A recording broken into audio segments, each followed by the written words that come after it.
Judulnya Kristus menyingkirkan maut serta membawakan hayat dan ketidakbinasaan kepada terang, dan seterusnya. Nah, pagi hari ini kita akan melihat frase pertama, yaitu Kristus menyingkirkan maut. Itu yang akan kita lihat di hari pertama dan hari kedua, yaitu Kristus menyingkirkan maut. Ya, agar kita dapat lebih paham tentang Kristus menyingkirkan maut, kita harus melihat dulu maut itu sebetulnya apa. Kita harus melihat dengan lebih lengkap, lebih luas, apakah maut. Maut dalam pemikiran umum ya hanyalah kematian. Jadi sesuatu yang tidak hidup lagi, ya. Tubuh yang mati, manusia yang meninggal dunia. Padahal itu hanya salah satu aspek dari maut yang sebetulnya sangat banyak maknanya ini maut. Nah, sekarang kita melihat dulu dari awal, ya, awal kedatangan maut, yaitu dalam Kejadian pasal 2 ayat 17. Disinilah awal kedatangan maut ke dalam manusia. Dalam Kejadian 2 ayat 17, pohon pengetahuan tentang yang baik dan yang jahat sebetulnya itu adalah pohon maut. Hanya iblis selalu datang dengan menyamar. Tidak seperti Allah. Allah kalau datang pasti dia selalu secara terang-terangan. Gentleman. Tidak pernah menyamar apa adanya. Tetapi iblis tuh selalu menyamar. Dia datang dengan nama pengetahuan baik dan jahat. Karena penyamarannya, maka banyak orang Kristen tidak mengenal bahwa sebetulnya pohon yang kelihatannya baik ini, yang menyamar sebagai pengetahuan baik dan jahat, sebetulnya itulah pohon maut. Padahal jelas sih sebetulnya dengan membaca Kejadian ayat pasal 2 ayat 17 kita bisa melihat pohon ini pohon maut. Inilah awal kedatangan maut. Pohon maut. Allah berkata, jangan kau makan buahnya. Sebab pada hari engkau memakannya, pastilah engkau mengalami maut. Mati. Karena pohon itu adalah pohon maut. Mulai sekarang kita harus jelas. Pohon pengetahuan baik dan jahat itu pohon maut. Ya. Nah, maut ini masuk ke dalam manusia seperti makanan, saudara-saudari. Kita tahu manusia pada akhirnya memakan maut ini seperti makanan. Makanan itu masuk ke dalam manusia tidak seperti kita memasukkan benda ke dalam tas. Kalau kita memasukkan benda ke dalam tas, maka benda itu dengan tas tetap terpisah, tidak menyatu, tidak berbaur. Tetapi maut ini masuk ke dalam manusia tidak seperti itu. Maut masuk ke dalam manusia itu seperti makanan masuk ke dalam tubuh manusia. Ya, berbaur, diasimilasi. Akhirnya menjadi apa adanya diri manusia itu sendiri. Makanan itu yang kita makan setiap hari, di mana sekarang? Ya, sekarang ada di dalam sel-sel tubuh kita, tulang belulang kita, daging kita, itu semua adalah makanan yang masuk ke dalam tubuh. Seperti itulah maut masuk ke dalam tubuh manusia. Ya, Roma 5 ayat 12 berkata, dosa itu telah masuk ke dalam dunia oleh satu orang. Masuk ke dalam dunia itu sebetulnya masuk ke dalam manusia. Manusia ini adalah orang-orang dunia. Masuk ke dalam dunia oleh satu orang. Ya, Roma 5 ayat 12. Dan oleh dosa itu juga maut menjalar. Ya, menjalar itu menyebar. Menyebar lewat kelahiran manusia. Adam dan Hawa dimasuki oleh unsur maut ini ketika mereka belum punya anak satupun. Sehingga semua anak-anaknya di bumi ya mewarisi maut ini. Ya, maut itu menjalar kepada semua orang. Jadi saudara-saudari, maut itu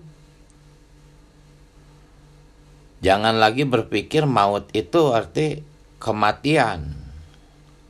Kematian itu kan suatu peristiwa. Sedangkan maut di sini itu suatu benda, bukan suatu peristiwa. Peristiwa maut seperti orang mati, meninggal dunia itu hanyalah ekspresinya saja. Tetapi yang realnya tuh maut tuh suatu benda yang ada di dalam tubuh manusia, suatu unsur, satu elemen. Jadi pertama-tama kita harus sadar dulu definisi maut, makna maut. Maut itu bukan suatu peristiwa. Ya, peristiwa kematian itu hanyalah ekspresi dari suatu unsur, satu elemen yang ada di dalam manusia. Ya, itulah sebabnya Roma 5 ayat 12 mengatakan maut itu bisa masuk ke dalam manusia melalui satu orang. Dan pada akhirnya menjalar ke anak-anaknya. Jadi inilah maut, inilah yang akan disingkirkan oleh Yesus. Nah, kita harus melihat lebih dalam lagi makna maut. 1 Korintus 15 ayat 56. Di sana dikatakan apa? Sengat maut adalah dosa. Jadi maut itu seperti sengat, bisa ular. Bisa ular ini adalah dosa. Kata dosa di sini bukan perbuatan.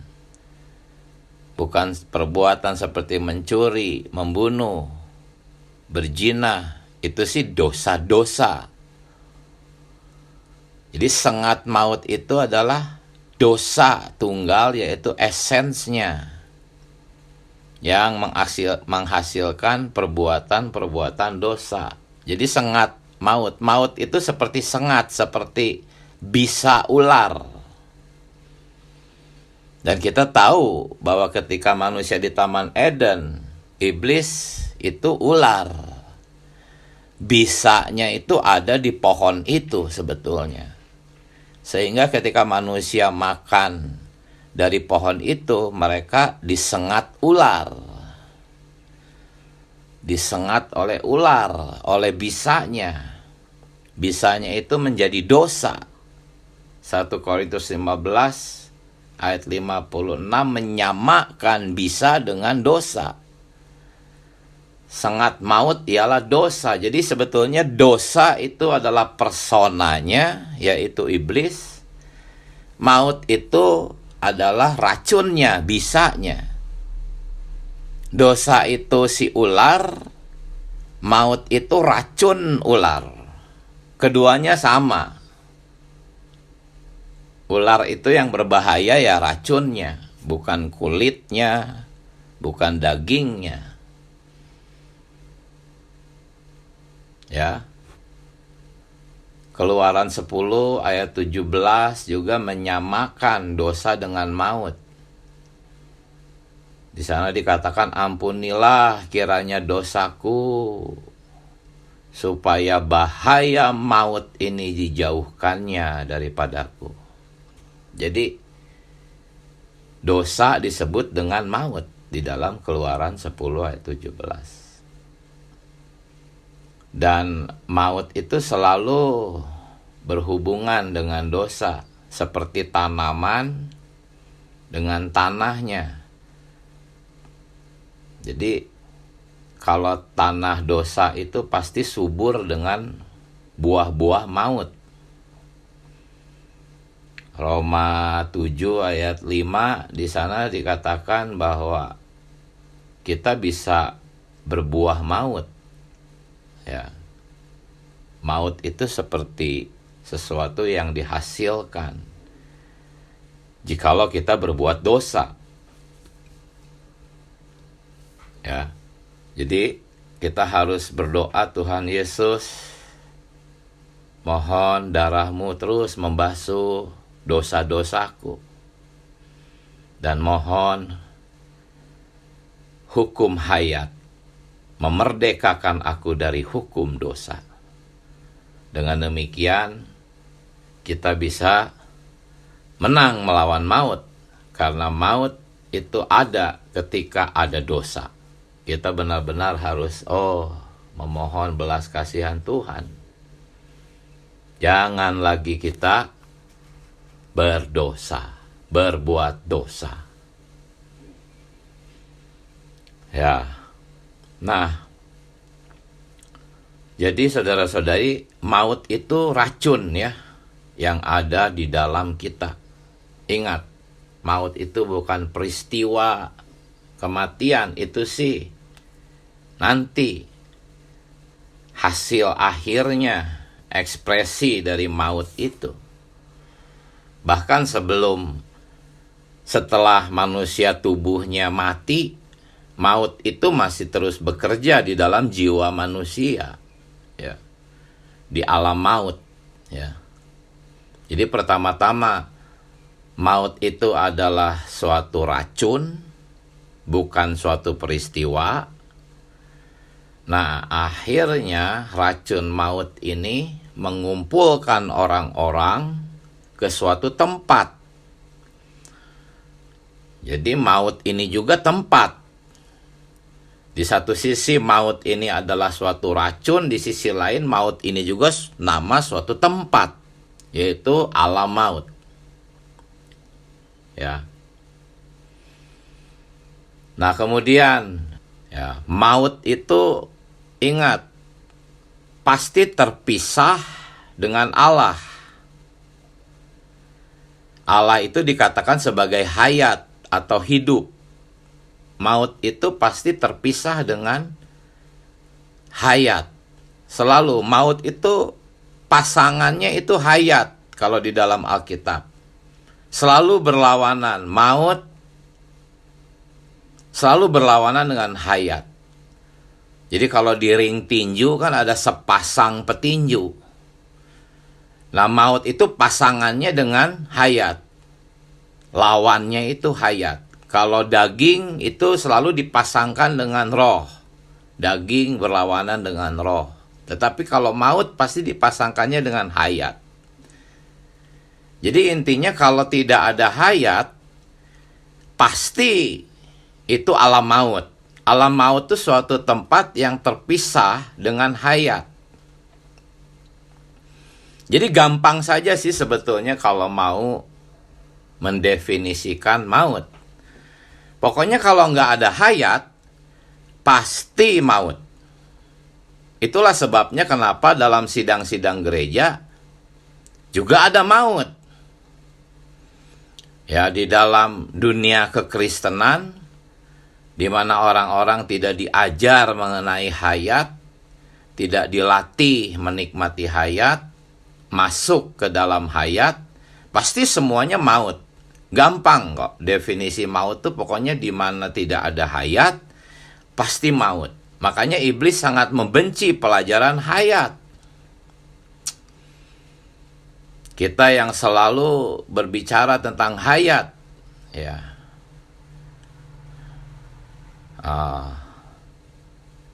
Saya pernah ditanya, ini tuh saudara Diki ya, katanya. Ada seseorang menyapa saya, yang kalau bawa firman tuh selalu ngomongnya tuh hayat, hayat, tapi dengan nada mencemooh. Inilah iblis. Iblis tuh selalu mencemooh hayat, benci sekali dengan pelajaran hayat. Ya, di bumi, di seluruh bumi ini hanya kita yang punya pelajaran hayat. Jadi itulah maut. Maut itu ada kalau hayat nggak ada. Ya. Itulah yang dimaksud dengan roh mati. Roh kita mati itu artinya kita terpisah. Arti mati itu bukan lenyap atau hilang, tapi terpisah dengan hayat. Kehilangan fungsinya untuk berkontak dengan Allah. Jadi sekali lagi ya, maut itu adalah suatu racun. Dan racun ini membuat kita terpisah dari Allah. Di mana tidak ada hayat, pasti itu atau di sana penuh dengan maut. Itulah sebabnya bukan hanya kita yang mengalami maut, tetapi juga seluruh makhluk. Ya, segala ciptaan di dalam Roma pasal 8 ayat 20 sampai 23, ya, jelas di sana. Seluruh makhluk itu sama-sama mengeluh, sama-sama sakit bersalin. Ya, bahkan kita pun yang sudah dilahirkan kembali di dalam roh, kita tetap masih mengenakan tubuh maut. Sehingga kita rindu untuk dibebaskan dari tubuh maut ini. Ya. Bersama-sama dengan seluruh makhluk. Itulah sebabnya ya, Kristus itu mengalami maut bukan hanya bagi manusia. Ibrani 2 ayat 9, Kristus mengalami maut bagi semua manusia. Semua manusia itu seharusnya teks aslinya tuh segala sesuatu. Segala sesuatu. Bukan hanya manusia atau makhluk hidup seperti hewan dan sebagainya, tapi segala sesuatu termasuk bumi, langit, segala benda. Itu udah dipenuhi dengan maut. Ya. Nah, saudara-saudari, jadi sekali lagi, maut itu berawal dari pohon maut. Racun maut masuk ke dalam manusia. Nah, inilah yang akan disingkirkan oleh Kristus. Inilah makna judul dari FKKP kita, Kristus menyingkirkan maut. Nah, sekarang kita mungkin jadi lebih jelas. Yang disingkirkan tuh maut macam apa, gitu kan? Nah, sekarang ini saya baru memberikan satu pendahuluan, saudara-saudari. Nah, sekarang coba kita lihat garis besarnya yang di hari pertama, Romawi 1.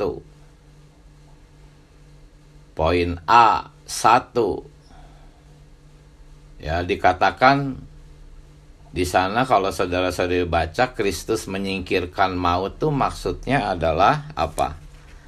Maut itu tidak lagi berkuasa. Ya. Atau yang di poin 4-nya, A4 itu tidak lagi berfungsi. Nah, ini pelajaran kita kan Kristus menyingkirkan maut. Maut adalah satu racun yang masuk ke dalam manusia, membuat manusia terpisah dari hayat. Nah, maksud dari Kristus menyingkirkan maut adalah maut itu dibuat tidak berfungsi. Ya. Romawi 1 poin A4 itu ya. Tidak lagi berfungsi, tidak lagi berkuasa. Ya.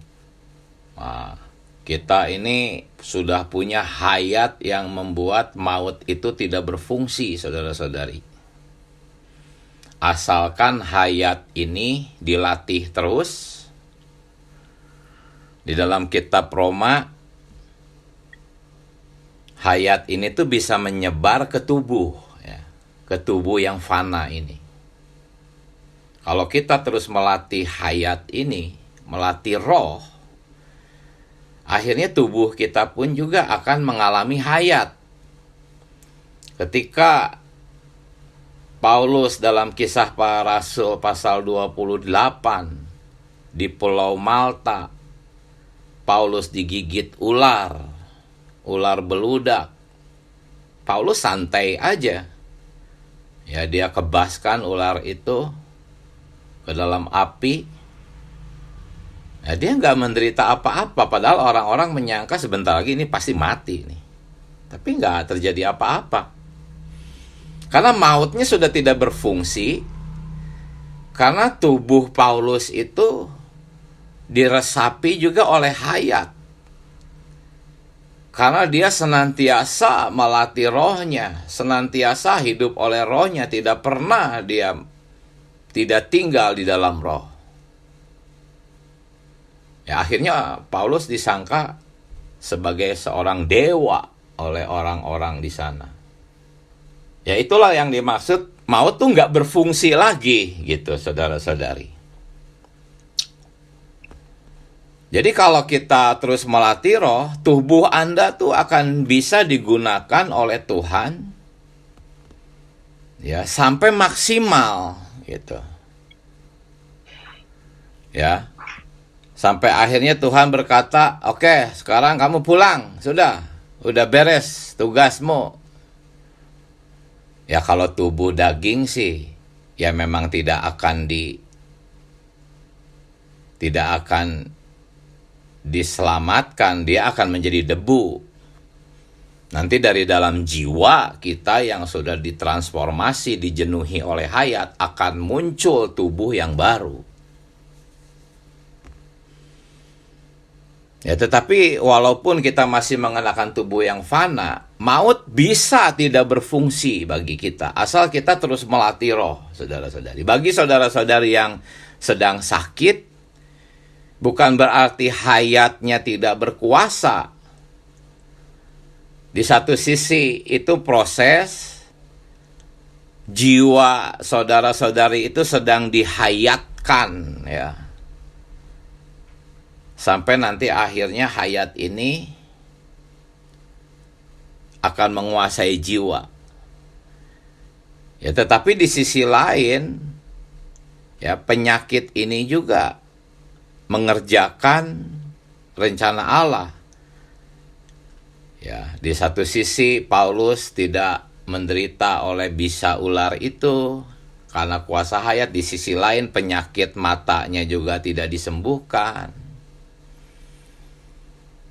Ya, di satu sisi Paulus menang melawan maut, di sisi lain Paulus terus-menerus diserahkan kepada maut. Memang gak mudah memahami maut ini, saudara-saudari. Ya. Tetapi yang pasti, hayat itu selalu menang melawan maut. Di dalam 2 Korintus 4 ayat 11 sampai 12, Paulus berkata, aku terus-menerus diserahkan kepada maut. Gitu. Sebetulnya yang diserahkan kepada maut itu adalah alamiahnya Paulus. Gitu. Kalau alamiahnya Paulus itu memang harus dibuang ke maut, ke alam maut sana, diserahkan. Makanya Paulus berkata, kami terus-menerus diserahkan kepada maut supaya hidup Yesus menjadi nyata, atau hayat Yesus menjadi nyata. Oh Tuhan Yesus. Kalau kita terus-menerus melatih roh, maka alamiah kita tuh akan diserahkan kepada maut dan hayat Yesus menjadi nyata. Cuman yang cara Paulus diserahkan kepada maut, ya tadi 2 Korintus 4 ayat 11 sampai 12, caranya tuh ada di ayat 8, 9, 10-nya. Yaitu Paulus ditindas, tapi tidak terjepit. Di satu sisi maut itu menindas, tetapi di sisi lain hayat itu berkuasa menang, sehingga Paulus tidak merasa tertindas. Di satu sisi lagi, Paulus kehabisan akal karena maut begitu kuat bekerja. Dia terus-menerus diserahkan kepada maut. Dia sering kehabisan akal. Bagus itu. Akal alamiah itu harus habis. Akhirnya kita menjerit, Tuhan, aku tidak mau lagi berusaha berpikir. Akhirnya hayat yang muncul. Sehingga walaupun Paulus kehabisan akal, dia tidak putus asa. Kita seringkali didesak supaya kita menyerah, jangan lagi menggunakan akal. Harus habis akalnya. Haleluya, Paulus diserahkan terus kepada maut sampai akhirnya dia kehabisan akal.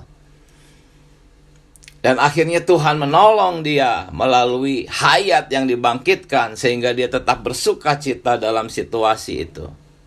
Ayat 9-nya mengatakan kami dianiaya. Maut itu memang selalu berupa penganiayaan. Tuhan masih izinkan itu terjadi. Tetapi hayat itu tidak pernah meninggalkan kita.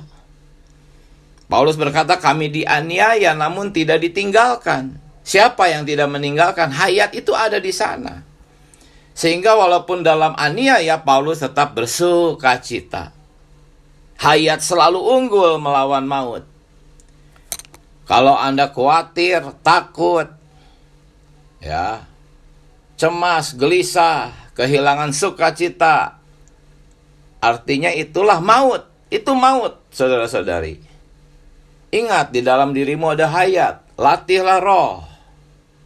Sehingga hayat itu diperhidupkan dan akhirnya Anda akan bersukacita. Inilah Paulus terus-menerus diserahkan kepada maut sedemikian. Tetapi bersamaan dengan itu hayat jadi muncul gitu. Ya dia dihempaskan ya dan segala macam. Inilah caranya Paulus terus-menerus diserahkan kepada maut. Ya, maut itu bekerja, berusaha menelan Paulus. Tetapi hayat yang di dalam diri Paulus itu tidak dapat ditelan oleh maut. Yang dapat ditelan oleh maut itu hanya sifat-sifat alamiahnya Paulus. Jadi Paulus terus-menerus diserahkan kepada maut. para rasul terus-menerus diserahkan kepada maut, itu untuk menghabiskan alamiahnya dosa daging. Ya, tetapi hayat tidak dapat ditelan maut. Malah hayat itu menelan maut. Ya, itu yang di dalam hari pertama Romawi 1 poin A1. Ya, maut itu ditelan. Kebangkitannya tuh menelan maut. Jadi di satu sisi maut itu sudah meracuni tubuh kita. Tetapi haleluya, ada hayat sebagai antibiotik itu masuk juga ke dalam kita. Lalu sebagai antibiotik itu hayat itu menelan maut. Saudara-saudari, Kidung 84 kan Kristus itu meminum cawan pahit itu. Ya. Itu awalnya maut dikalahkan.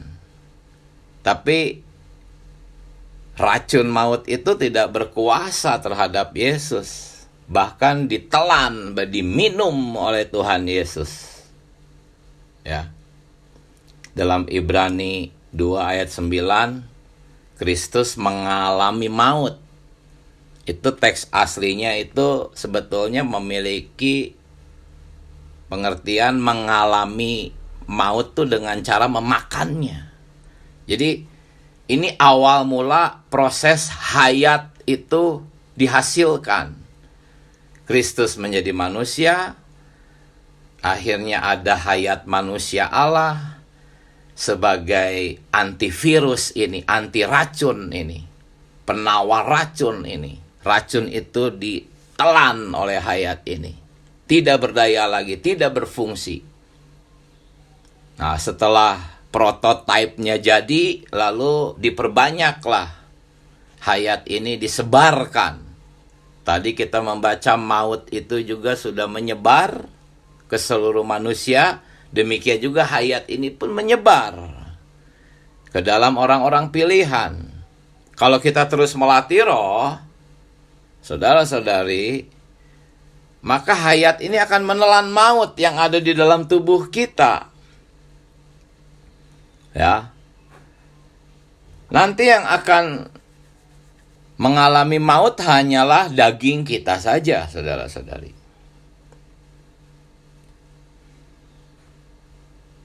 Ya, saya tidak tahu nih, semoga saudara-saudari bisa menangkap makna daripada Yesus menyingkirkan maut. Ya, kita sedang mempelajari ini. Kristus menyingkirkan maut. Nah, sekarang ini saya coba share screen untuk hari yang kedua. Apakah sudah terlihat? Sudah. Jadi dari tadi saya sedang membagikan hari yang pertama tentang maut itu sendiri. Nah, yang hari kedua itu berbicara tentang bagaimana Kristus menyingkirkan maut. Yang di hari pertama tadi dijelaskan, ya, maut itu seperti apa, dampaknya, aktivitasnya tadi sudah dijelaskan banyak. Nah, hari kedua itu adalah tentang bagaimana Kristus melakukannya, yaitu menyingkirkan maut itu. Dikatakan tadi Kristus dijadikan dosa. Apa maksud dijadikan dosa? Apakah Kristus itu sama seperti kita bisa berbuat dosa? Nah, ini yang harus kita sangat jelas. Kristus itu tidak bisa berbuat dosa, saudara-saudari. Ya. Nah, Karena Kristus itu tidak memiliki dosa di dalam dirinya sendiri. Ya, kalau di dalam 1 Petrus 2 ayat 24, 1 Petrus 2 ayat 24 itu Kristus tuh memikul dosa. Jadi seperti tas ransel dipikul, tetapi terpisah. Kalau kita memikul tas ransel kan, tas itu tidak berbaur dengan kita hanya memikulnya. Demikianlah Kristus itu memikul dosa. Gambar ini saya ambil dari buku Ekonomi Allah, tulisan saudara kita, tetapi saya sedikit mempercantiknya gambar ini. Tetapi sama gambar ini dengan yang ada di buku Ekonomi Allah. Jadi yang warna kuning itu adalah Kristus, yang warna hitam itu adalah dosa Satan dunia. Terpisah dengan Kristus tetapi dipikul ke atas salib. Dan karena Kristus itu tidak dapat mati, maka yang dapat mati itu yang hanya warna hitam itu, iblis itu. Jadi inilah cara Tuhan memusnahkan, meniadakan maut, membuat maut tidak lagi berfungsi.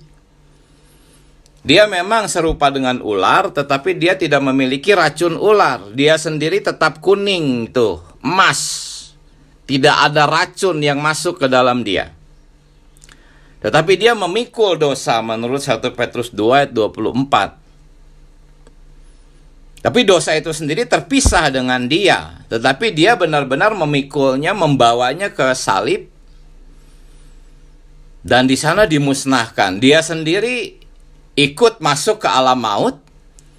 Tetapi karena dia itu tidak bisa mati, maka dia dengan santai setelah 3 hari keluar dari alam maut itu. Lalu dihasilkanlah hayat kebangkitan itu. Disebarkannya lah kepada umat pilihan. Sehingga kehidupan Yesus bisa diulang kembali di dalam diri kita. Ya. Puji Tuhan, saudara-saudari. Mohon maaf saya menghabiskan banyak waktu. Mungkin ada saudara-saudari ingin berbagi nikmat, tetapi waktunya kehabisan. Semoga apa yang barusan dibagi nikmatkan bisa dinikmati ya. Pertama-tama saya sedikit mereview. Kita sedang mempelajari judulnya, yaitu frase pertama dari judul, yaitu Kristus menyingkirkan maut. Lalu tadi dijelaskan maut itu seperti racun masuk ke dalam manusia. Ya, bekerja di dalam manusia. Membuat kita terpisah dengan hayat. Di mana tidak ada hayat, maka pasti di sana maut. Walaupun manusia itu baik, tidak jahat, tetaplah tanpa hayat itu adalah wilayah maut. Makanya yang penting tuh bukan ajaran etika, ajaran agama, ajaran moralitas. Kalau tidak ada hayat, sebaik-baiknya seseorang menurut etika dan moralitas tetap ada di dalam alam maut. Itu alasannya kenapa kita sering mengatakan bahwa ibadah-ibadah orang Kristen pun penuh dengan maut karena tidak ada hayat. Jadi hayat itu sekarang ada di dalam diri kita. Nah, hayat ini kalau tidak diperhidupkan, maka Anda berada di dalam maut, dalam penguasaan maut. Dan besok kita akan melihat bahwa maut itu ciri-cirinya adalah kegelapan. Jadi kalau Anda tidak dapat memahami ekonomi Allah, tidak dapat memahami pemberitaan firman dalam ekonomi Allah, Anda harus berdoa, Tuhan bebaskan saya dari maut, karena maut itu juga berupa satu kegelapan, tidak dapat memahami tujuan Allah, rencana Allah, kebenaran firman Allah. Maut itu racun di dalam diri kita. Tetapi kalau kita membangkitkan hayat yang ada di dalam kita, maka maut itu akan ditelan. Bahkan dalam satu keadaan-keadaan tertentu, tubuh kita pun juga tidak akan terpengaruh oleh penyakit, oleh virus, oleh apapun, oleh racun ular itu berupa penyakit. Dalam keadaan-keadaan tertentu kita bisa menang melawan penyakit. Walaupun di sisi lain penyakit juga mengerjakan pekerjaan Allah di dalam kita.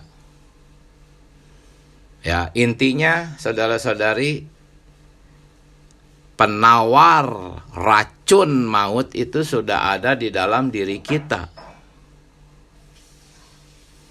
Tinggal diperhidupkan, dilatih untuk diperhidupkan. Dan akhirnya ya, maut akan ditelan. Oh, masih banyak hal yang ingin dibicarakan, tetapi waktunya habis. Besok kita akan masuk kembali ke hari ketiga. Amin.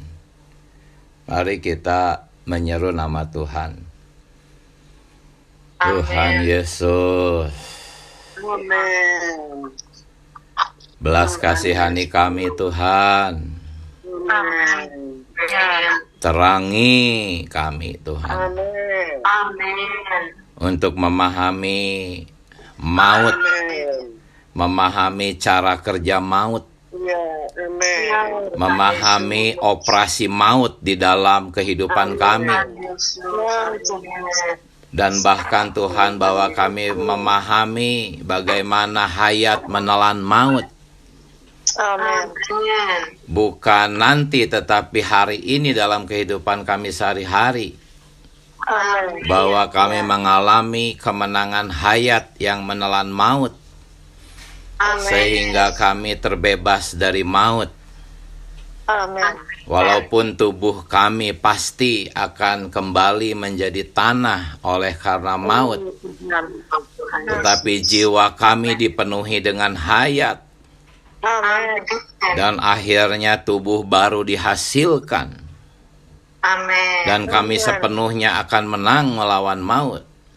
Amin. Tuhan, singkirkanlah maut dalam kehidupan kami sehari-hari. Amin. Biarlah pelajaran FKKP ini, Kristus menyingkirkan maut, itu bukan hanya menjadi doktrin di dalam kami, tetapi menjadi pengalaman kami. Amin. Belas kasihani kami Tuhan. Amin. Terima kasih Tuhan Yesus. Haleluya. Selamat pagi saudara-saudari, sampai jumpa. Amin. Terima kasih Tuhan berkati. Amin. Saudara-saudari berkati. Saudara-saudari, terima kasih dan berkati. Amin. Amin.